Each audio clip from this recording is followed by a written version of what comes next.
Nicolas Flamel était-il un alchimiste? Les alchimistes avaient-ils le secret, avaient-ils le pouvoir de fabriquer de l'or? Nicolas Flamel a-t-il pu faire de l'or? Voilà les trois questions, et les trois questions qui s'appuient l'une sur l'autre que nous nous posons.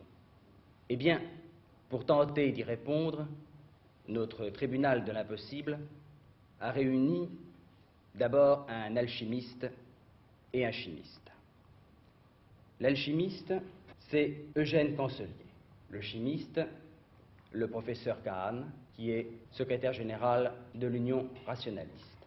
Et puis, Henri Bach, qui est rédacteur de revues ésotériques et qui a longuement étudié l'histoire de Nicolas Flamel et d'autres alchimistes. Il y a Lucien Barnier, écrivain scientifique, et Alain Devoux. Eh bien, messieurs, je crois que, avant tout, ce qu'il faut, c'est savoir ce qu'est exactement l'alchimie. Et personne ne peut nous le dire mieux que M. Cancelier, qui est alchimiste. L'alchimie, pour répondre précisément à votre question, ce n'est pas ce que disent les encyclopédies, même les meilleures, ordinairement, à savoir que l'alchimiste fait de l'or, veut faire de l'or. Non.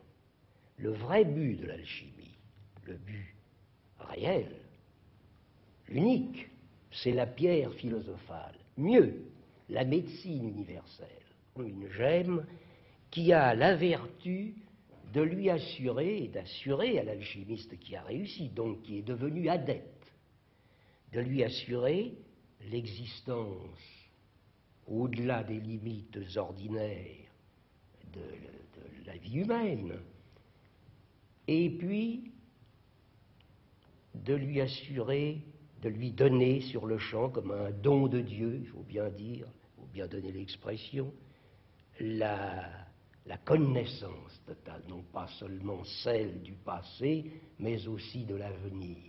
Est-ce que c'est pour vous la quête qui est la chose essentielle, ou bien est-ce que le fait tout de même de travailler une matière, de la travailler d'une manière régulière, de la travailler d'une manière manuelle, est aussi important que cette quête intérieure? Elles vont de pair.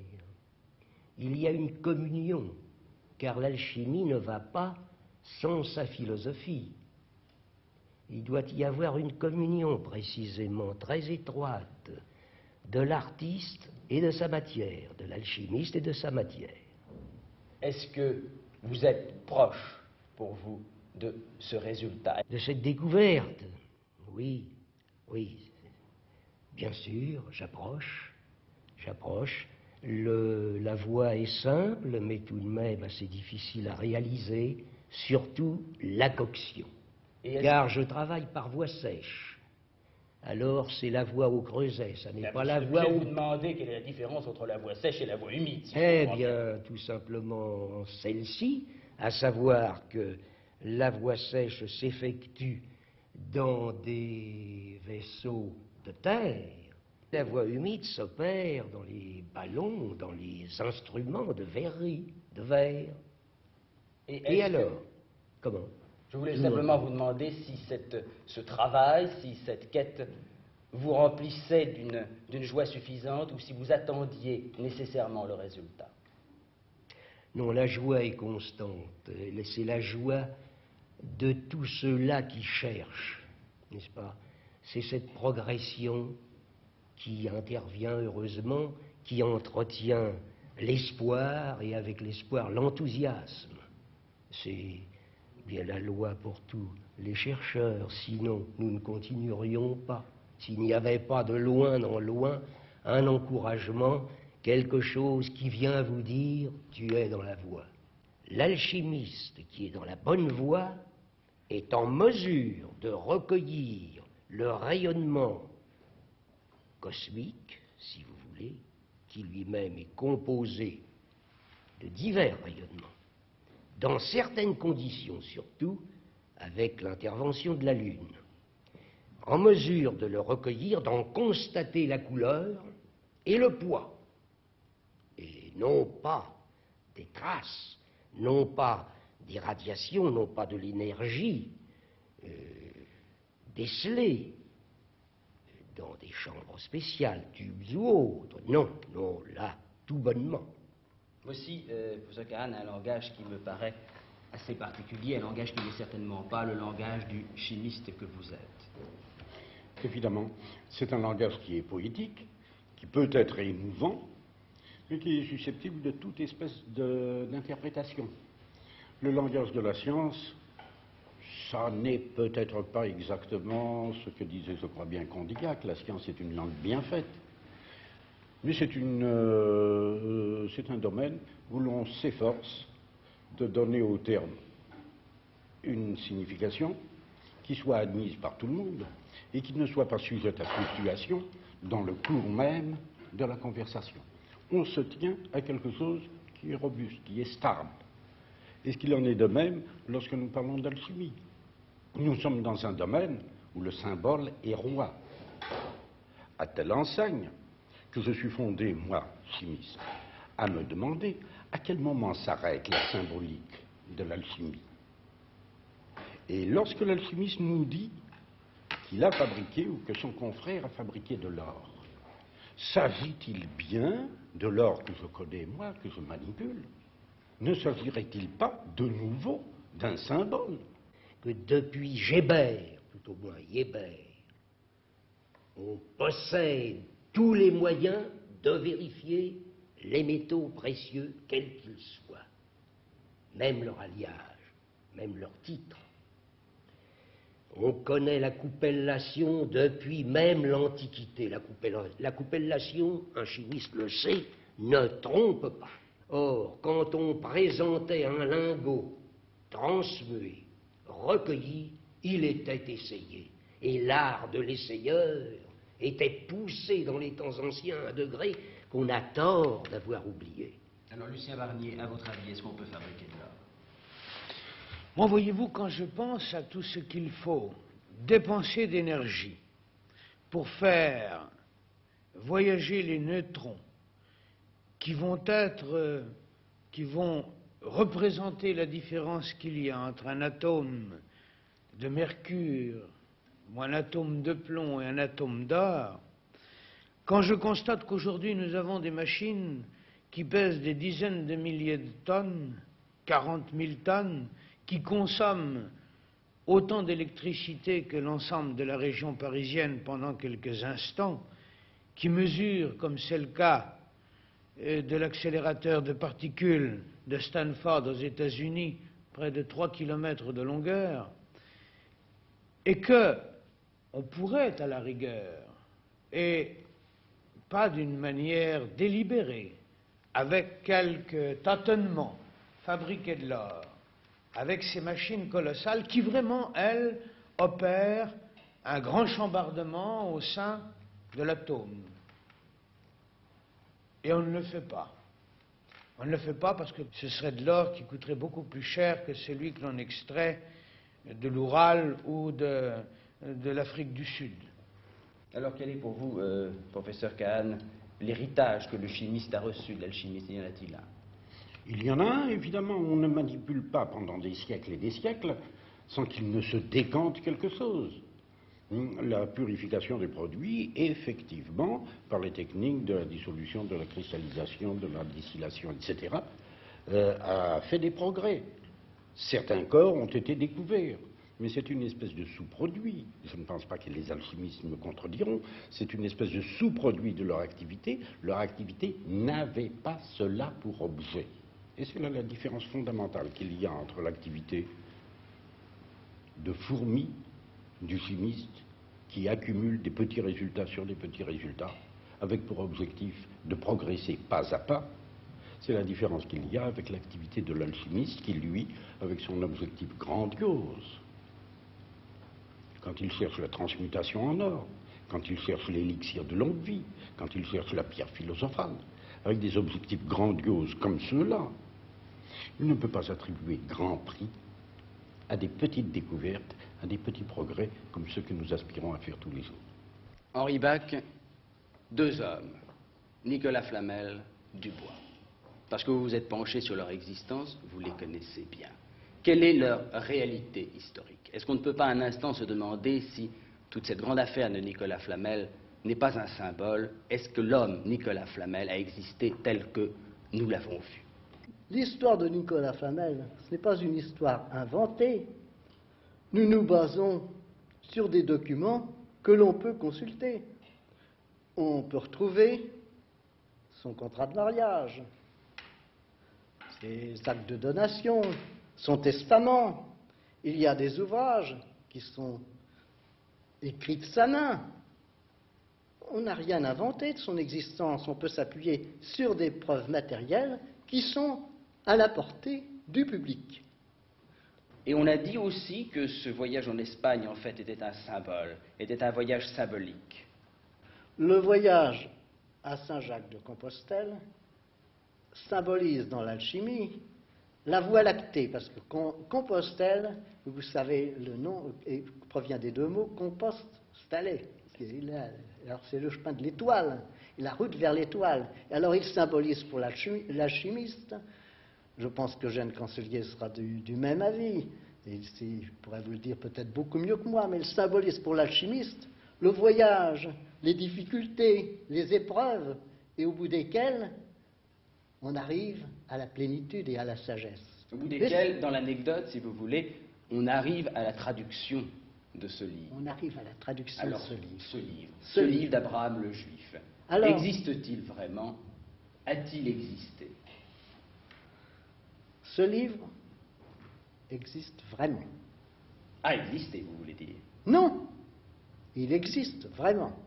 Encore aujourd'hui? Encore aujourd'hui, et je peux être d'autant plus affirmatif que ce livre, je sais où il est. Je l'ai vu de mes yeux. Il était, et il est toujours entre les mains d'un homme averti et d'un homme qui est très sage. Et si, après bien des difficultés, j'ai obtenu de lui l'autorisation de voir le livre, c'est en lui donnant l'assurance de ne rien révéler. A-t-on des preuves aussi de cette intervention de Richelieu dans le destin du livre d'Abraham le Juif? Nous avons une preuve tout à fait tangible, une preuve incontestable. Le 6 décembre 1961, il y a eu à l'hôtel de Rouen une vente aux enchères publiques de documents qui ont été expertisés par les plus grands experts. Et parmi ces documents, il y avait le rapport de Richelieu sur l'affaire du bois. Il y a quelque chose d'assez amusant dans ce rapport, c'est qu'il y a en marge des annotations du roi Louis XIII. Louis XIII, apprenant qu'on était sur le chemin et qu'on allait peut-être aboutir à la fabrication de l'or, a mis en marge, ce qui prouve qu'il avait pas mal d'humour.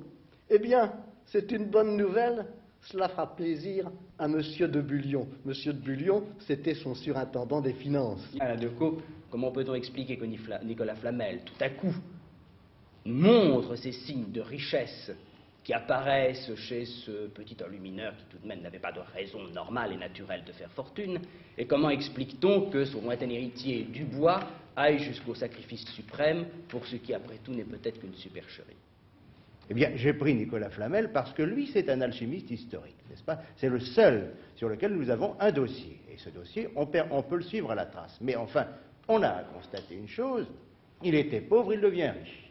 Alors évidemment, comme c'est en plus un homme qui nous laisse des documents précis, qui nous laisse des mémoires et qui nous dit « j'ai fait de l'or », comme nous avons les témoignages de ses contemporains qui, en effet, le dépeignent comme un alchimiste, comme un homme qui cherche et pour, n'est-ce pas, pour le peuple de la rue, un alchimiste à cette époque, et c'est encore l'opinion générale, c'est un monsieur qui cherche de l'or, n'est-ce pas? On ne cherche pas plus loin, on ne va pas plus loin. Alchimiste cherche de l'or. On ferait cette définition. En fait, quand on se penche sur les documents comme je l'ai fait, on s'aperçoit que c'est tout à fait autre chose. Mais, en fait, pour Nicolas Flamel, il y a plusieurs explications. S'il a fait de l'or, lui-même avoue qu'il ne l'a fait que 3 fois. C'est peut-être insuffisant pour s'enrichir. Attention, c'est que la pierre obtenue, la gemme philosophale, vous n'avez plus besoin, après, de recommencer si vous l'épuisez. Vous n'attendez pas qu'elle soit épuisée. vous reprojetez, c'est comme une sorte de levain. Il vous suffit d'avoir du mercure très pur. Il déclare qu'il a fait de l'or 3 fois, ce qui voudrait Ça dire lui que suffit. c'est le point de départ. Et ensuite, il est en possession Oh, d'une matière première qui marche toute seule. Ah oui, oui. Il l'a fait d'ailleurs pour C'est son extrêmement plaisir, il le dit bien. J'ai recommencé pour mon plaisir. C'est d'ailleurs là où, sur le plan de la physique actuelle, cela paraît tout à fait invraisemblable.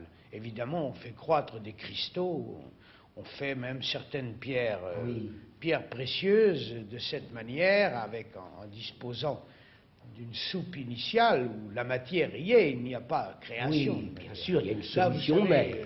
le levain de l'or, personnellement, je ne peux pas l'admettre. Il y a en alchimie une puissance analogue à celle dont devait disposer l'ancienne Égypte. Ça donnerait l'explication des moyens qui nous échappent et qui leur permettaient, aux Égyptiens anciens, bien sûr, de déplacer des blocs pesant des centaines de tonnes. Mais comment la fabrication de l'or? Mais À ça partir relève du de ce plomb, par principe exemple. de puissance. Car mais ça peut... Mais le creuset terminal dans la voie sèche explosant,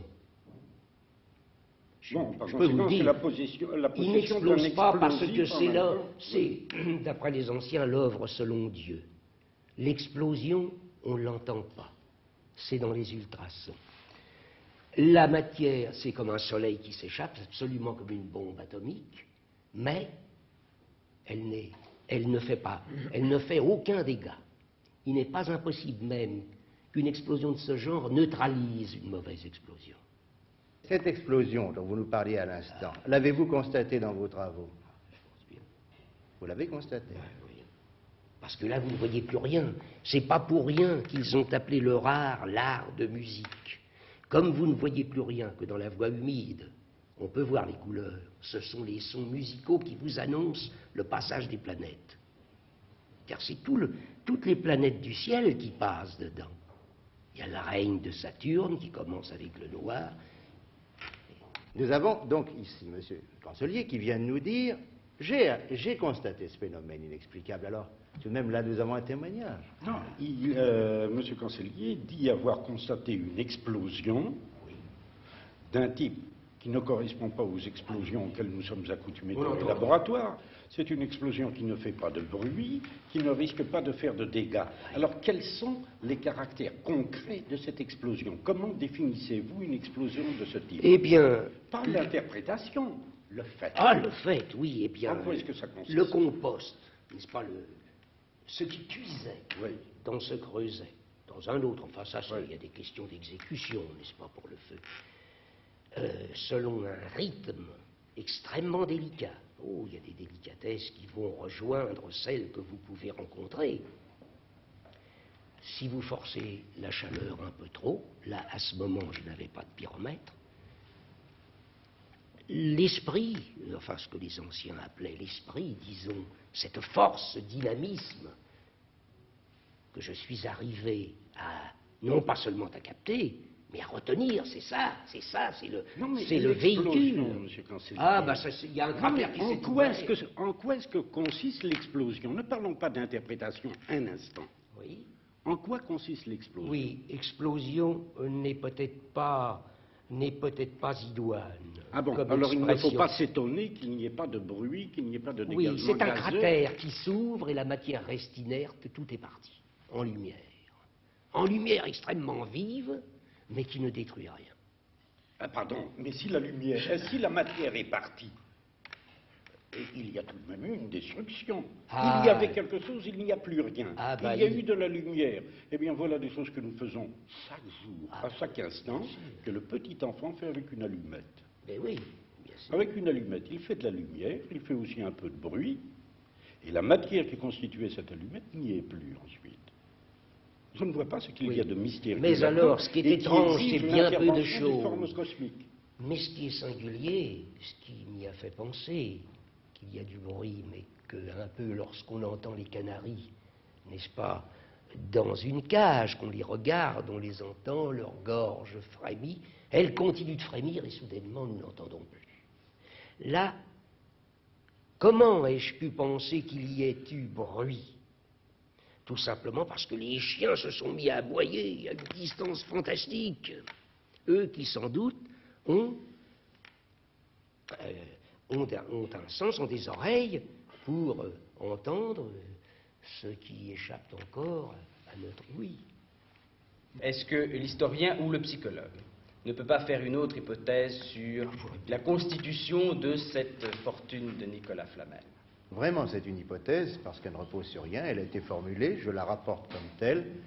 On a dit que Nicolas Flamel, à la faveur de son voyage en Espagne, avait pu prendre contact avec des représentants de la communauté juive de France expulsés et rentrer en France et être en quelque sorte leur mandataire pour administrer les biens qu'ils auraient pu laisser. Et évidemment, là, il aurait prélevé une dîme, ce qui est bien normal pour un administrateur, et grâce à cela, il se serait enrichi. Et voilà passé du symbolique au social. Oui. Quant à l'histoire des Juifs pour Flamel, c'est pas possible. Je vais vous dire pourquoi. L'abbé Villain a écrit un livre entier sur Flamel, et avec un esprit sévère, contempteur, vétilleux. Il n'aurait pas manqué de présenter cette hypothèse quelque peu infamante, parce que, attention, on la présente et elle est née bien après. On dit qu'il recevait le bien de ces malheureux et se gardait fort de le rendre, de même qu'il recevait en prêt, en avance, le bien des petits, qui, toujours dans la possibilité de lui rendre, devaient finalement lui céder pour s'acquitter. Non, l'abbé Villain n'a pas parlé de cette histoire de spéculation sur le malheur de la race juive. Pas du tout. Vous savez, je vous ai dit que c'était une hypothèse que j'ai rapportée objectivement, je n'y suis pas attaché. Et le cas de Dubois? Dubois, lui, qui n'était certainement pas un véritable alchimiste, Ça, c'est une accusation grave. Quelle est pour vous la raison? Qu'est-ce qui vous pousse à penser que Dubois n'était pas un alchimiste, bien qu'ayant le livre de Nicolas Flamel? tout simplement parce qu'il a fait cette expérience publiquement. Un véritable alchimiste n'aurait pas changé publiquement, comme nous l'avons vu dans le film, une balle de plomb en or. Ça sent l'escroquerie, n'est-ce pas? Ça sent l'escroquerie très nettement. Alors, mourir pour ce qu'on n'est pas, ça peut être une habileté, n'est-ce pas? Vous direz que mourir, finir pendu, mais c'est une habileté qui ne marche pas, voilà, n'est-ce pas? Je crois que Dubois, voilà, acculé et d'ailleurs dans une scène nous avons essayé de le montrer, n'est-ce pas? Pour lui, parler, c'était se perdre, ne pas parler, c'était courir le risque tout de même de se sauver. On le menaçait de la pendaison, mais il pouvait dire, mais oui, mais peut-être ne serais-je pas pendu. Finalement, il a été pendu. Je crois que c'est hélas une simple escroquerie. Je crois que Dubois descendait vraiment, d'une manière collatérale, d'ailleurs de Flamel. Je crois qu'il avait le livre. Mais, cela dit, il ne pouvait pas le lire, ce livre, puisque Flamel lui-même n'a pu le lire qu'au travers des enseignements que les spécialistes kabbalistiques juifs réfugiés en Espagne lui ont donnés. Dubois a joué son affaire et son destin à pile ou face, il a choisi pile et c'est tombé sur face. Voilà. Les conclusions sont toujours un peu brutales et aux questions, si l'on veut être clair, il faut toujours finir par répondre par oui ou par non. Alors je vais demander à chacun d'entre vous de bien vouloir me dire si, au fond de lui-même, il pense très sincèrement que Nicolas Flamel a fabriqué de l'or. Eugène Cancely. Oui, il en a fabriqué. Le symbolisme qu'il nous a laissé, les écrits, les peintures et les sculptures le prouvent. Henri Bach. Je le crois, j'en suis persuadé. Alain Decaux. Je ne parviens pas à le croire et j'en suis désolé. Lucien Marnier. Cela me paraît impossible. Professeur Kahn. C'est tout à fait invraisemblable. Je serais tenté de dire 2 contre 3, ou 3 contre 2. Alors, faut-il penser que pendant des siècles, des dizaines et des dizaines d'hommes ont œuvré pour rien? Ça, je ne le crois pas non plus. Je ne le crois pas parce que ces hommes avaient une passion, et c'est Stendhal qui disait « Heureux celui qui a une passion, fût-ce d'être amoureux d'un diamant ». Eh bien, les alchimistes étaient amoureux de la pierre philosophale. Cette pierre philosophale leur donnait peut-être l'or, mais l'or, je crois qu'ils ne l'entendaient pas au sens monnaie d'échange. Ils l'entendaient au sens perfection. Ils étaient amoureux de la perfection, et si c'est cela l'alchimie, eh bien, on ne peut que souhaiter que tous les hommes, jusqu'à la fin des temps, soient un peu des alchimistes.